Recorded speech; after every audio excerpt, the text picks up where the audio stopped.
YouTuber Rich Aloha was scuba diving in Foster Falls State Park, Tennessee when he made a shocking discovery. He had been hunting for treasure, but found nothing more than a GoPro camera buried in the mud at the bottom of a lake near a waterfall. It turned out that the GoPro belonged to Richard Ragland, a 22-year-old man who had tragically drowned at the same location 2 years earlier. In 2017, he was spending the day with friends swimming near the waterfall when he went underwater and never came back up just days before his 23rd birthday. But what made this discovery so incredible was that the SD card inside the camera was still intact and functional despite being submerged for a full 2 years. When he checked it, Rich discovered that the footage on the card captured Ragland's final moments, showing him smiling, swimming, and enjoying his day with friends. At the time, Rich had no idea who the man on the tape was, but he soon remembered that he had been told all about Reagan's death by park rangers. This was likely the young man's lost camera. Determined to do the right thing, Aloha spent hours researching online to find a way to contact Regan's family. Eventually, Aloha succeeded in reaching out to Regan's parents, Robin and Gary McCree, who were overwhelmed by the news. They had previously been sent a thumb drive by park rangers containing some of the final footage of their son, but it had apparently been stolen in transit, meaning they never got any closure on his death. Aloha eventually met with the McCree to return the GoPro and its contents, making for an emotional moment. The family was grateful for the opportunity to see their son living life to the fullest in his final hours. Robin McCree expressed her appreciation for Aloha's efforts, saying that his persistence in contacting them means the world to us. Aloha, who considered his diving adventures a form of ministry, felt that he was divinely led to this discovery. He described the experience as indescribable and stated that he doesn't think there's ever been a more impactful find. Exploration of the Bohemian Grove. YouTuber Dancer One conducted a daring investigation into the secretive Bohemian Grove, a private 2,700-acre campground in Monte Rio, California, owned by the elite Bohemian Club. Well, at least that's what we know to be true. For years, the Bohemian Grove has been the focus of conspiracy theories due to its highly exclusive nature and elite membership. Very few people are allowed to join. Those that do are rarely ever heard from again. That tight-knit secrecy has led to a host of claims of satanic rituals and allegations of youth abuse which have surrounded the club for as long as it's existed. But Dancer One wanted to know for sure. He waited until the off-season, when it was colder and fewer members would be visiting the campground using a kayak. He carefully crossed the Russian River and entered the property undetected. After navigating the dense trees and the uneven, steep terrain, he eventually reached the heart of the campground, only to find it was far, far more unsettling than even he expected. Right before him, he saw the infamous 40-foot owl statue, which serves as the centerpiece for the club's annual cremation of care ritual, a slightly unsettling annual tradition that nobody gets to see. But the further into the grounds he got, the more and more surveillance. Dancer One saw video cameras and security guards everywhere, and that was just what he could see. There could be motion-activated sensors anywhere, and the consequences of breaking into the world's most secure cult could be deadly. So he left, but Dancer One's investigation didn't stop with this initial foray. He claimed to have returned to Bohemian Grove multiple times, including during the annual July encampment when the cremation of care ritual takes place. He says that he even witnessed part of the ritual, describing the sight of a person covered in cloth being carried and placed in a boat, suggesting a mock sacrifice of some kind. But the truth is that nobody has any idea what takes place in Bohemian Grove behind closed doors, and Dancer One's investigation suggests we don't want to level 2 Westinghouse electricity factory. In the heart of Cleveland, Ohio, stood the once mighty Westinghouse Electric Factory, a testament to America's industrial prowess. This colossal facility, which had turned out everything from metal casings to lighting equipment, was once among the largest factories in the United States. But in 1979, the production lines fell silent and the factory doors closed for good, leaving behind a giant shell of its former glory. Chris Hill, also known as Herbex Hill, set his sights on uncovering the secrets that lay within the abandoned walls of the factory. He wanted to discover the remnants from the factory's heyday, frozen in time for over 4 decades. But before he even got into the building, Chris got an ominous sign: the sound of gunfire, a shootout Not far from their location here, somebody shoot, damn, that's Cleveland, wow, that's crazy, it's not even that far away from here. Oh, that sounds like a shootout, but it wasn't enough to stop him. He wanted to see inside the factory. The factory itself was nothing special, just an abandoned building left to decay. But when they went into the basement, everything got much more real. The place looked like a war zone, dripping with water and broken down. That's when the noises began. Okay, I'm hearing something. Maybe it's an animal. There are animals down here? Strange noises echoed through the basement, which Herbex Hill assumed or hoped was some kind of an animal, like a stray dog, of course, if they did encounter a stray dog in this basement. Escaping would be a serious challenge, but as if all of this wasn't intense enough, Herc's light started to switch off right as those unsettling noises began again. It was horrible timing, but the bizarre and unknown noise just made them want to venture deeper and find out what it was. They found a strange man crouched in the corner, shirtless and staring at the wall, not moving. He was clearly homeless, possibly high on some kind of drug, but suddenly the noises made sense. It turns out that the basement was home to a homeless encampment, a large-scale resting place for people who have nowhere else to turn. Level 2, but that was enough to make BCK say it was time to leave if they could still find the exit. Dog's GoPro captures strange sounds in Michigan forest. A man and his dog were hiking through the Hiron National Forest in Michigan. The man had fixed a GoPro to the dog, hoping to get some cool and unique footage from his pup's POV. The man had a history of hunting for Bigfoot, always hoping that he would one day get the legendary creature on camera. So far, he had been unsuccessful, but the man never once gave up hope. This could be the day, but he couldn't have anticipated he would get something far, far stranger. As the dog fished around the forest looking for something fun and interesting to play with, a bizarre sound rang out across the woodland. A strange shriek, inhuman and frankly unsettling. No. What the hell, that is over there, get away from there. It sounded nothing like any other known animal sound in the world. Something more demonic and screechy. The dog heard it right away, and the man soon heard it afterwards, but he had no clue what the animal could possibly have been. The noise just got louder and louder and more intense to boot. As the dog started going toward it, the man decided that they had to leave it. It was too dangerous to go and chase the sound of an animal they had never heard before. When the video was eventually uploaded, the man's followers identified the sound as an Aztec death whistle, a bizarre and sinister old whistle once used by the Aztec for sacrificial purposes. It emits a sinister, haunting, and frankly terrifying screeching sound, exactly like the one the man and his dog heard. But whether this was all one big prank or something more sinister and intense, we're still not clear on that. Daniel O'Neill's camping encounter in 2023. Daniel O'Neill, the creator behind the YouTube channel English Woodsman, was making what he thought would be a pretty typical camping video. He had ventured into an area he was not super familiar with, that he had never really visited before, hoping for a totally different kind of video. Daniel had specifically chosen his location to be far from the nearby cows, right in the middle of the woodland, for some peace and quiet. But as he set up all of his recording equipment, he started to feel unsettled by something he had heard. Hello, you gotta better that there's nobody here.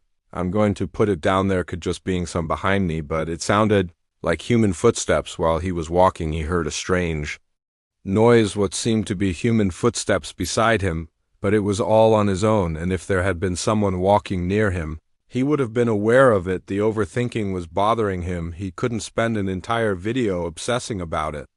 But the noises didn't stop, not for a second. After his tent was set up and he was inside, he suddenly heard another mysterious sound outside, what seemed to be someone walking past his tent. He dismissed it again, convinced that he was now just hearing what he wanted to hear. But when he played back the recording, he confirmed that the sound was real, yet nobody was in the area. By this point, his anxiety was rapidly increasing, noticing more and more bizarre noises outside of his tent, but every time he checked, he saw nobody nearby, and the sounds picked up on the recording seemed impossible. Dry footsteps, despite the wet, muddy conditions.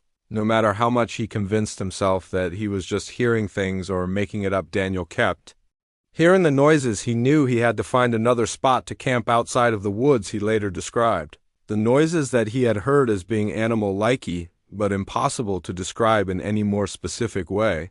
All he knew was that he had to get Out of there as quickly as possible. He would never come to know what the noise was. Level 3 fake cop traffic stop. It was just after midnight on a September night in 2019, and an Albuquerque police department officer was driving home when he noticed what seemed to be a traffic officer conducting a stop near 4th Street and I-40.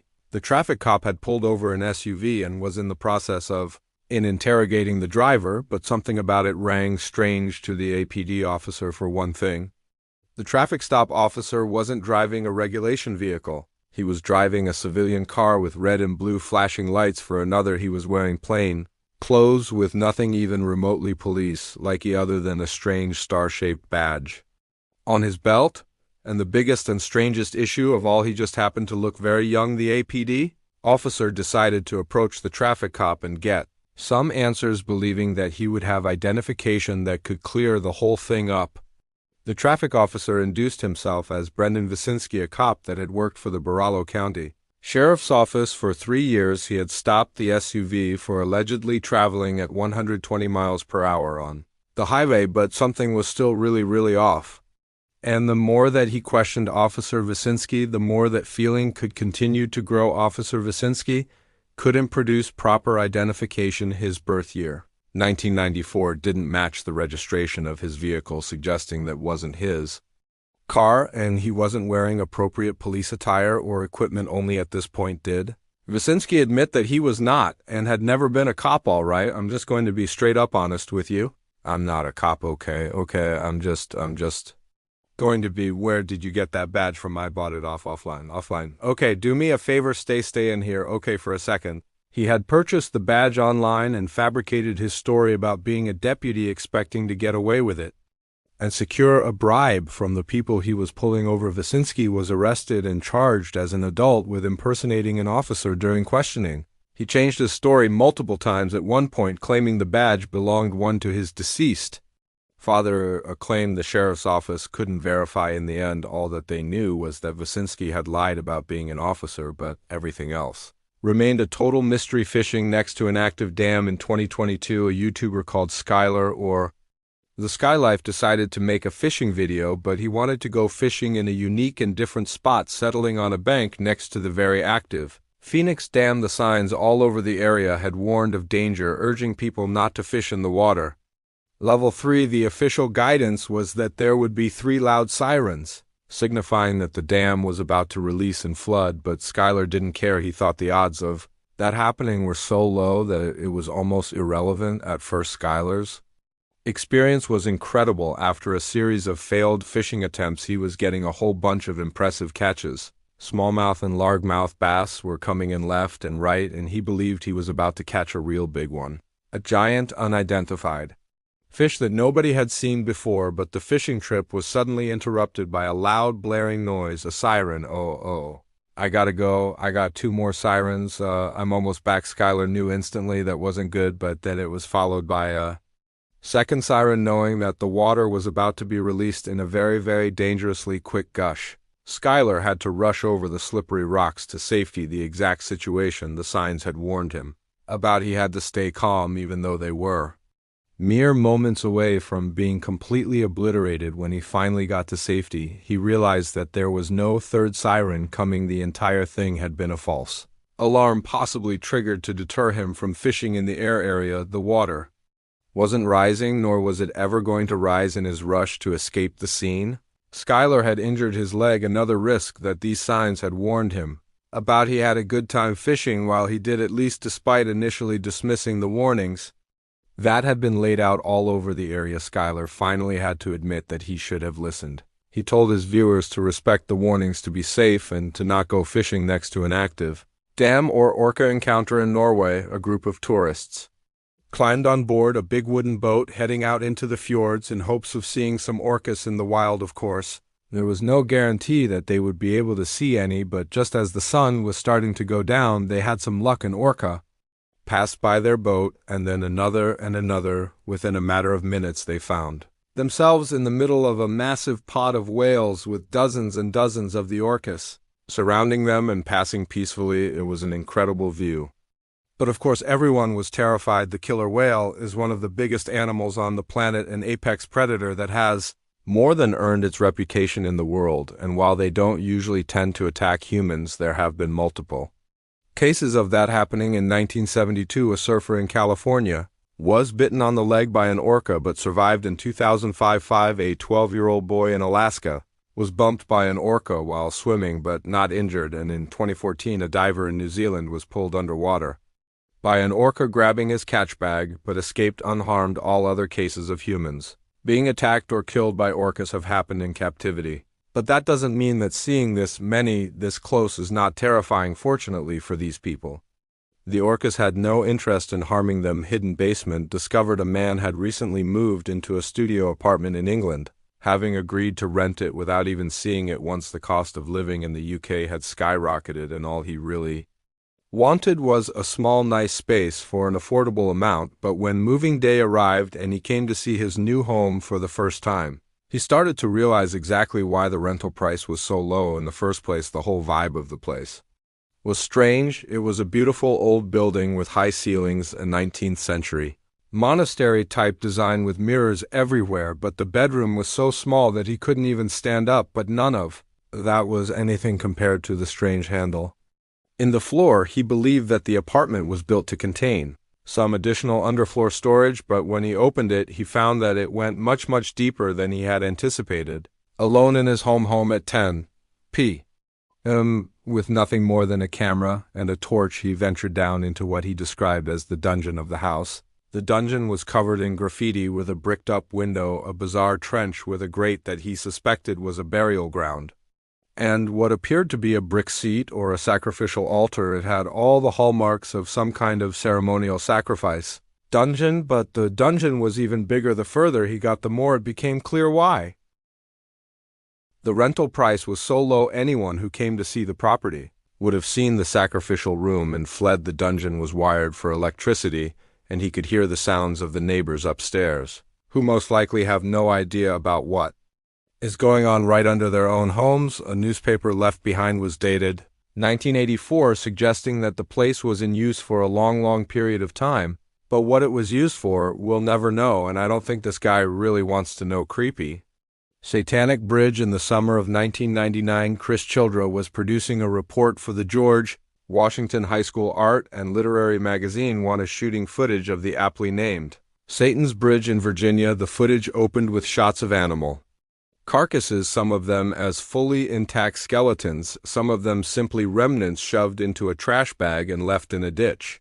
While there was no way to know for sure, the presence of deer suggested that this was the work of hunters who had no purpose for the animals they had so cry murdered. But the more Chris recorded footage, the more convinced he became that this may not have been the work of hunters at all. This may have been people performing ritual sacrifice in the name of Satan. This may seem like a stretch, but when he ventured under the bridge to investigate further, Chris found all the proof that he could have hoped to find. He had found 5 stones, arranged in a pentagram formation with sand and ashes in between, a typical formation for occult practices. He discovered a burned piece of paper identified as a religious tract with John 3:16 on it, and next to the entire thing had been a false alarm, possibly triggered to deter him from fishing in the air area. The water wasn't rising, nor was it ever going to rise in his rush to escape the scene.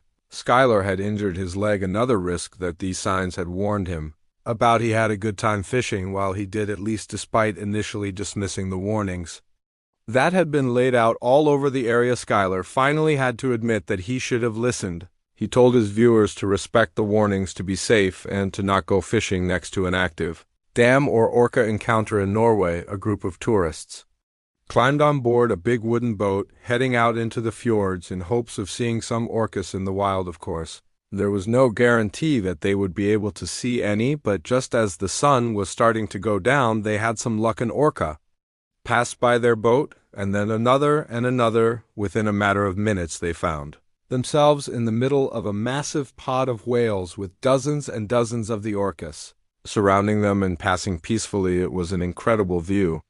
But of course, everyone was terrified. The killer whale is one of the biggest animals on the planet, an apex predator that has more than earned its reputation in the world, and while they don't usually tend to attack humans, there have been multiple cases of that happening. In 1972, a surfer in California Was bitten on the leg by an orca but survived in 2005. A 12-year-old boy in Alaska was bumped by an orca while swimming but not injured, and in 2014 a diver in New Zealand was pulled underwater by an orca grabbing his catch bag but escaped unharmed. All other cases of humans being attacked or killed by orcas have happened in captivity, but that doesn't mean that seeing this many this close is not terrifying. Fortunately for these people, the orcas had no interest in harming them. Hidden basement discovered a man had recently moved into a studio apartment in England, having agreed to rent it without even seeing it once the cost of living in the UK had skyrocketed and all he really wanted was a small nice space for an affordable amount.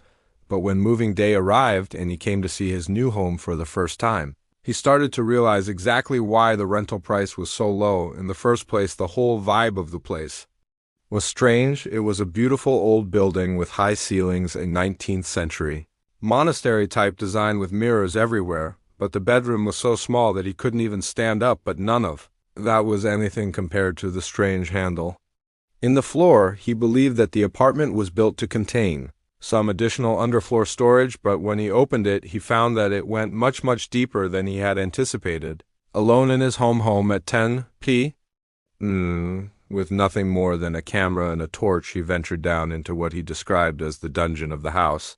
The dungeon was covered in graffiti with a bricked-up window, a bizarre trench with a grate that he suspected was a burial ground, and what appeared to be a brick seat or a sacrificial altar. It had all the hallmarks of some kind of ceremonial sacrifice dungeon, but the dungeon was even bigger. The further he got, the more it became clear why the rental price was so low. Anyone who came to see the property would have seen the sacrificial room and fled. The dungeon was wired for electricity, and he could hear the sounds of the neighbors upstairs, who most likely have no idea about what is going on right under their own homes. A newspaper left behind was dated 1984, suggesting that the place was in use for a long period of time.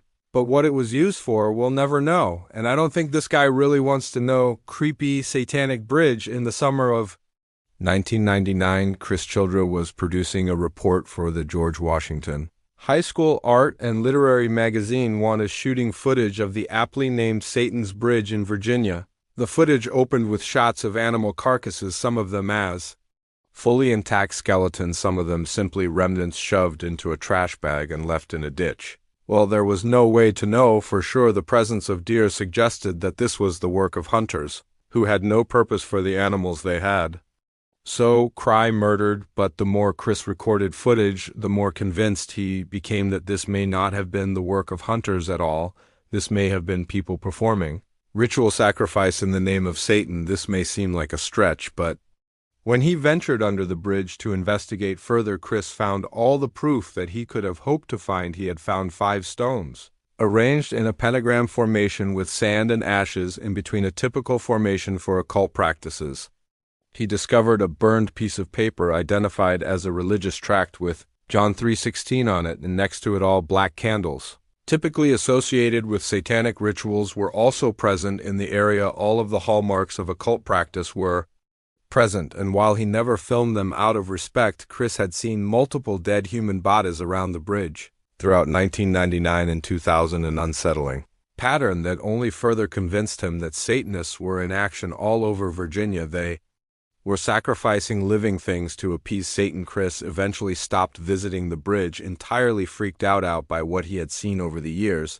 But in the years since his footage, Satan's Bridge has become more of a casual hangout spot for teenagers, with less openly satanic practices taking place, at least that we know of. Level 4, Sophia McKenna and Spencer Mugford. In the early hours of May 27, 2018, Sophia McKenna and her friend Spencer Mugford embarked on what was supposed to be an adventurous night out to the new London Ledge Lighthouse. Spencer was a student at the University of Connecticut Avery Point campus in Groton, a campus well known for its marine credentials. The two of them took a white and blue 14T Sunfish sailboat without a mast from the school's marina and began paddling toward the lighthouse, located about a mile offshore around 2 a.m. Spencer posted a photo on Snapchat showing Sophia at the lighthouse. This would be the last known communique from either of them between 2:05 a.m. and 2:09 a.m. Sophia's mother Michelle McKenna received 7 missed calls from Spencer's phone. Unfortunately, she was asleep and didn't see them until later when neither Sophia nor Spencer were heard from the next day. Their families filed missing persons reports. The Coast Guard, along with state and local agencies, launched an extensive search operation covering 225 square miles over 71 hours, 2 days. After their disappearance, the hull of the boat they had used washed up on a beach in New York, but they were nowhere to be found on. June 8, 2018, a boater made a grim discovery. Spencer's body found floating in the water about 2 miles south of Avery Point. The cause of death was determined to be drowning. Despite extensive searches, Sophia has never been found at the time of her disappearance. She was 5 foot and weighed 130 pounds and had brown hair and blue eyes. She had several distinctive tattoos, including phrases on her foot, an ankle, a crescent moon on her waist, and cherry blossoms with a butterfly on her shoulder, all distinctive, easily recognizable traits. None of them were seen. Investigators theorized that after docking at the lighthouse, the boat may have come loose. Spencer, a strong swimmer, might have attempted to retrieve it, but struggled in the cold, dark water. Sophia, not being a strong swimmer, may have tried to help him, leading to both of them getting into trouble. The disappearance of Sophia McKenna remains a mystery. Her family continues to hold on to hope that she might still be alive, maintaining a Facebook group called Finding Sophia McKenna to keep her case in the public eye. Missing kids in the woods. In late September 2021, 3 young children aged 2, 6, and 7 went missing in the Sam Houston National Forest near Montgomery County, Texas. The children had taken a commonly used trail connecting their homes, but diverted from the path to play in a dry creek. When they were done, they soon realized they were lost. The Level 4 Montgomery County Sheriff's Office received the initial report of the missing children around 7:55 p.m. on Thursday, but as night fell and rain set in, concerns for the children's safety grew. They had to be found quickly, or they might not be found at all. A large-scale search operation was launched, involving law enforcement agencies from several jurisdictions, fire department personnel, Montgomery County Search and Rescue, helicopters, drones, and canine tracking dogs. Throughout the night, search efforts continued in the dense forest area, searching in every single area they could. The children, following advice their parents had given them, took shelter under a fallen tree and stayed in one spot waiting for help to arrive. On Friday morning, a local volunteer familiar with the forest set out to search for the kids around 9:30 a.m. He located the children in an area at least a mile from where they were thought to have entered the forest, initially struggling with poor cell service. The volunteer eventually contacted 911 dispatchers, triangulated his position, and directed Sergeant Jason Smith of the Montgomery County Precinct to Constable's office to their location. Body cam footage captured the moment Sergeant Smith found the children, and the volunteer ain't Jesus good. He's good kids. I'm the police. Are y'all ready to get out of the woods? Come on, buddy. Let's get out of here. I'm really hungry, right? You got Chase burgers in your car. We're going to get something to eat. Okay, you want to hold my hand? We'll get out of here. Smith led the group out of the dense forest, using his phone's compass for navigation. When his phone stopped working, he had other responders activate their sirens to guide him in the right direction. After about a 20-minute hike, they emerged from the woods and reunited with the waiting first responders. The children were evaluated by Montgomery County EMZ personnel and confirmed to be uninjured before being reunited with their relieved families, marking a massive victory for what could have been an unimaginable tragedy. GoPro captures sounds in a cave. The action-adventure twin had hit on something big in the middle of nowhere. Somewhere in the Appalachian Mountains, they had found an inexplicable pipe in the middle of the forest. Now they were back to find out what exactly was inside. It took the twins 3 hours to hike their way into the mountains, through the poison ivy, and far enough into the middle of nowhere to find the pipe. Tying a string around their GoPro, they slowly lowered it into the pipe, but much to their surprise, it just kept going and going and going. The sounds they got were nothing special, just the sound of metal for a while, but then everything changed. They could hear water down there, but whenever they shined their flashlights into the pipe, all they saw was another pipe at the bottom, one that the GoPro never seemed to hit. The twins were convinced that there was some kind of cave system below some river or small body of water, but the weirdest was about to happen. The GoPro began to pick up strange sounds, inexplicable heavy breathing and footsteps, as though the GoPro had landed right next to somebody. Music, applause, music, applause, music, applause. The GoPro hadn't come into contact with anything solid. It had continued to go down just as it had to up to this point. It simply made no sense. When the GoPro was retrieved, they once again shone the flashlight into the pipe, hoping they would see something that could clarify what was going on down there, but again, all they could see was some kind of reflective metal at the bottom, which they thought was impossible. The GoPro went so deep that it surely would have hit the metal. Instead, it simply continued without stopping. The twins maintain to this day that the pipe is wrong somehow, that there is something strange about it that makes simply no sense whatsoever. Maybe it's a cave system, maybe it's an underground river, but the pipe never seems to end, and whatever is down there remains a creepy, unknowable factor. Abandoned school for over 13 years. Robert Fulton Elementary School in Cleveland, Ohio, has been left to deteriorate and rot into nothing, but YouTubers and urban explorers now view it as one of the best places to go poking around, including Chris Hill from the Herc Hill channel had explored the school once before in 2022 and encountered some seriously unsettling things, but 2 years had passed and he wanted to see how much things had changed and just how deteriorated it had become when he entered the building at 1 o'clock a.m. He soon realized that the place had deteriorated quite a bit to the point of total structural instability. The stairs under his feet creaked so badly they could collapse at any moment. The upper level of the school was seemingly on its last legs, but Chris was looking beyond that and seeing much more concerning warning signs. There were scribbles on the wall everywhere. He turned ominous messages like "Don't explore alone" and "Keep out," suggesting that people had been here not long before.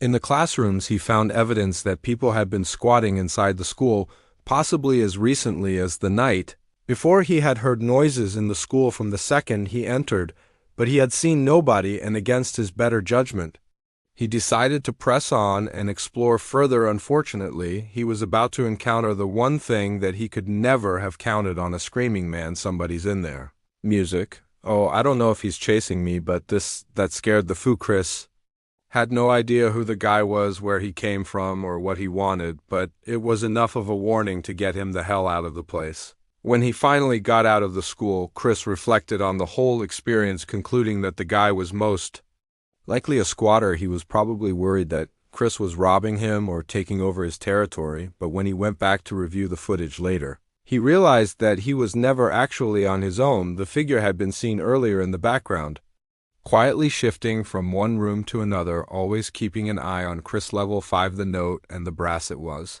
August 2020, and a man named David was using the Randonautica app, a unique application designed to generate random coordinates for the user to go and explore. David believed that the coordinates he had been given would lead him to something fascinating, exciting even, but when he reached the site, he found something that was completely unsettlingly creepy. The location was a mess with a fire pit sitting right in the middle of a clearing and some strange items all around. Multiple BRS were perfectly arranged on a tree branch. Scattered condom packages were littered on the floor, and a handwritten note requested a cell phone number. David knew that this whole thing was creepy and kind of messed up. The brass and condom suggested some kind of intimate adult activity, but the fire pot was an unsettling addition to the whole thing. He started to feel as though many women had come to this very spot only to be harmed and sacrificed, and even though he knew that the smart thing would be to turn and leave,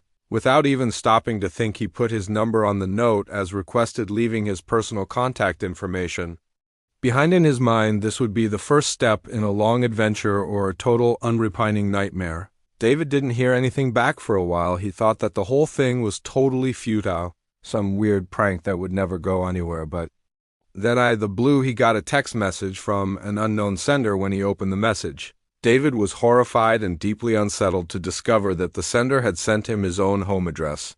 David knew that he had only put his phone number down, but now he was convinced that he was being stalked. Nobody knows what happened to David after this part of the story, and many unanswered questions remain about the scene that he found in the woods, but none of them can ever be answered, and those who do know the answers likely aren't around anymore to share them. Aper Tor Ekoff Tor Aoff, or Aper as he was better known on YouTube, was a massive social media star with a 1.2 million strong following on YouTube and content with over 389 million views. He had made a name for himself by showing off travel videos showcasing the beautiful landscapes of his home, Norway, but Aper was not just your run-of-the-mill travel content creator. He wasn't interested in only showing the gorgeous landscapes of his homeland. He would film himself performing dangerous, unthinkable stunts, usually involving ice skating on thin ice, diving into icy waters, and drinking vodka in extreme conditions, and his followers loved him for it. One day he posted a video titled,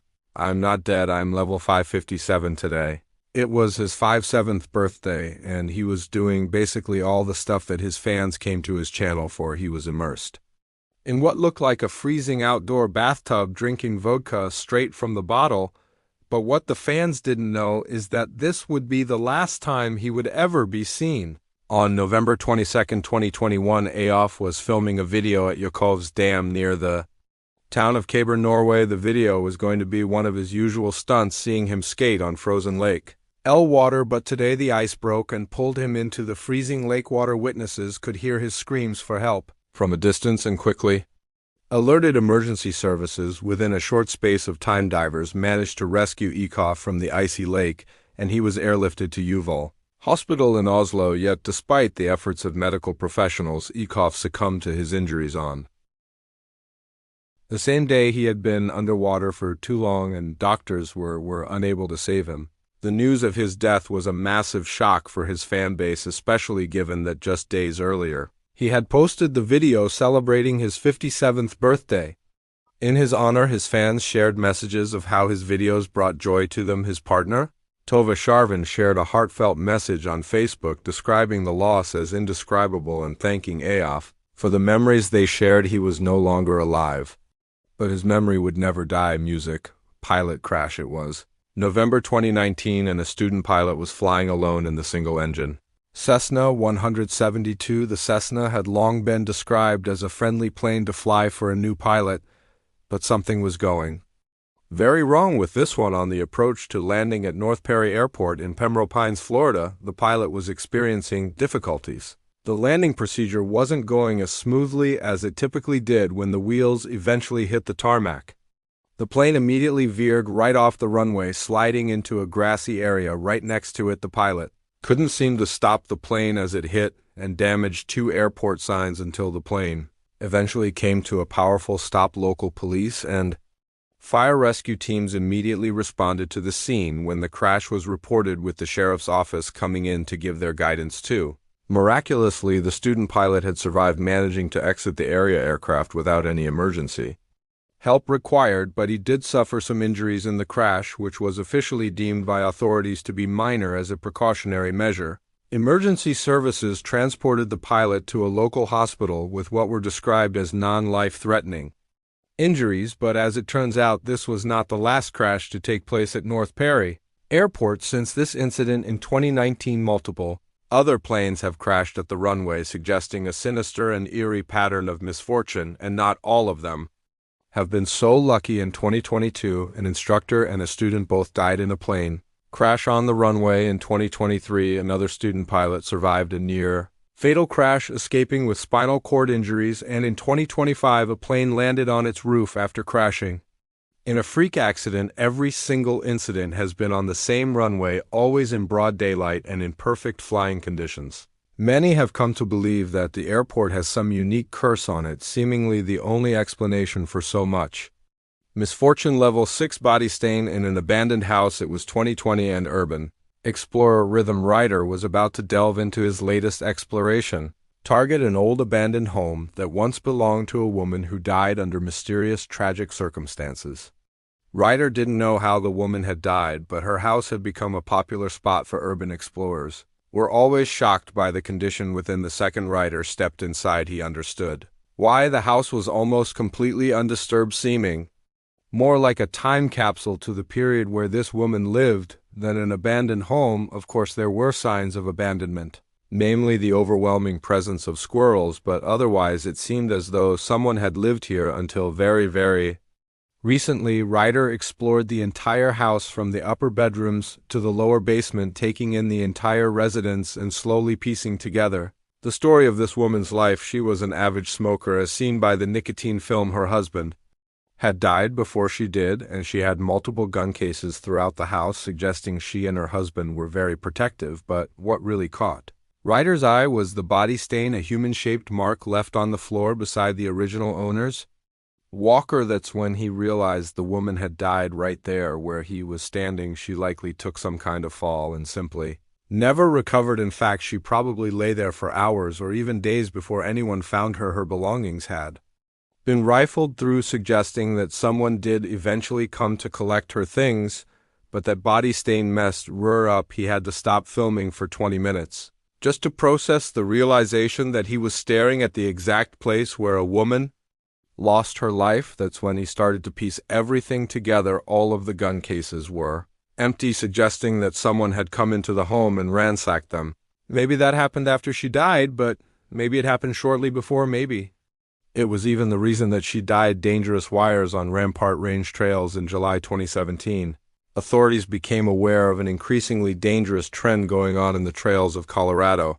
Wire booby traps had been set up among the forest high enough that a biker going at speed would almost certainly be decapitated. The first wire trap was reported on July 2nd, shortly after the trail opened to motorcycles for the season. An 18-year-old man had been riding his bike through the trail only to get caught on the W. Strongly yanked off the bike. He survived his injuries, suffering only 2 broken ribs. But this video shows the discovery of the second. A local dirt biker just happened to notice the wire before impact and immediately pulled out. Level 6, his camera to capture what was going on. The trails are open to pretty much everybody, including hikers, horses, bicycles, and motorcycles, but it was pretty obvious that the traps were specifically targeting off-road riders. The reason why nobody has any idea. It's suspected that the culprit would have been someone who opposed motorized vehicles like motorcycles being used in the area, hoping that by threatening their life it would be enough to end it, but instead all they did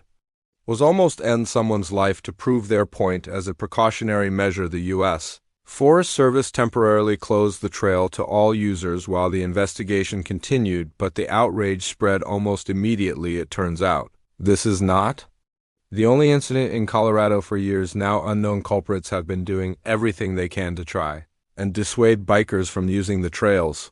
The decapitation wires are only the most recent in a long series of booby traps. Authorities have also been called out to investigate the use of spike strips used to dangerously pop the tires of the bikes and send the riders careening off the trail, possibly to their deaths. Other incidents have seen holes being dug and barely disguised for the same reason. It's obvious that someone in Colorado wants to put an end to the bikers on the trails. Exactly who those people are remains an open question for law enforcement. Jacob Cockle, it was May 28, 2013, and in Cornwall, England, a 28-year-old photographer named Jacob Cockle was on his way to see a real-life whirlpool. Jacob was hugely successful for his age. Thanks to his daring approach to photography and his love of the ocean, he had captured some of the most incredible award-winning images in British journalism, all because he was not afraid to risk his life for the shot that bravery had just won him a 28,000-pounds trip to Antarctica. But before he went, he wanted one incredible shot. Jacob had gone to Carsnew Pool, a notorious area for whirlpools, with his friend David Rain. David was going to film Jacob as he swam inside the whirlpool, an exceptionally dangerous plan and one that signs all over the pool strongly warned against due to the strong currents.